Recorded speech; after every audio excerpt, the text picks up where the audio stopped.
Ayodhya railway स्थानकावर मोठी गर्दी उसळली। 50,000हून अधिक नागरिकांनी मंगळवारी अयोध्याधाम रेल्वे स्थानकावरून प्रवास केला। रात्रीच्या रेल्वेगाड्यांना देखील भाविकांची मोठी गर्दी होती। रामलल्लाचं दर्शन घेऊन भाविक परतीचा प्रवास करतायत।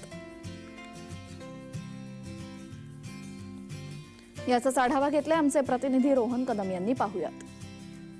प्राणप्रतिष्ठा सोहळा झाल्यानंतरच्या दुसऱ्या दिवशी जवळपास 1.5 लाख भाविकांनी देशभरातून येऊन आपल्या लाडक्या रामलल्लाचं दर्शन घेतलेलं आहे। आणि आता आपण अयोध्या धाम जंक्शनवरती आहोत। जवळपास आजच्या दिवशी 50 ते 55 हजार नागरिकांनी जो आहे तो या रेल्वेच्या माध्यमातून अयोध्यामध्ये प्रवास केलेला आहे। अयोध्येच्या जवळच्या असलेल्या सर्वच रेल्वे स्थानकांवरती अशा प्रकारची गर्दी जी आहे ती मोठ्या प्रमाणामध्ये पाहायला मिळते। खरं तर देशभरातून भाविक जे आहेत ते जो मार्ग मिळेल, जी व्यवस्था उपलब्ध असेल त्या व्यवस्थेतून अयोध्येला निघालेले पाहायला मिळत आहेत। आणि लाडक्या रामलल्लांचं दर्शन घेण्यासाठी त्यांची उत्सुकता जी आहे ती पराकुटीची पाहायला मिळते। अयोध्या धाम रेल्वे जंक्शनवरची ही सगळी दृश्य आहेत आणि रात्रीच्या उशिरापर्यंत अशाच प्रकारची गर्दी जी आहे ती या संपूर्ण रेल्वे स्थानकाच्या परिसरामध्ये पाहायला मिळते।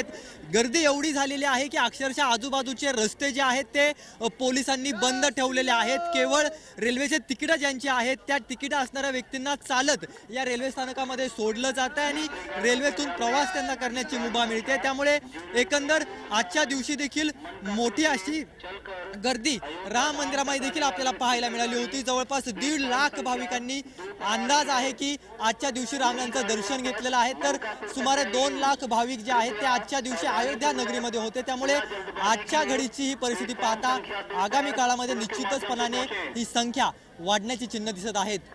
कॅमेरा पर्सन नित्यानंद सह रोहन कदम, जय महाराष्ट्र न्यूज, अयोध्या।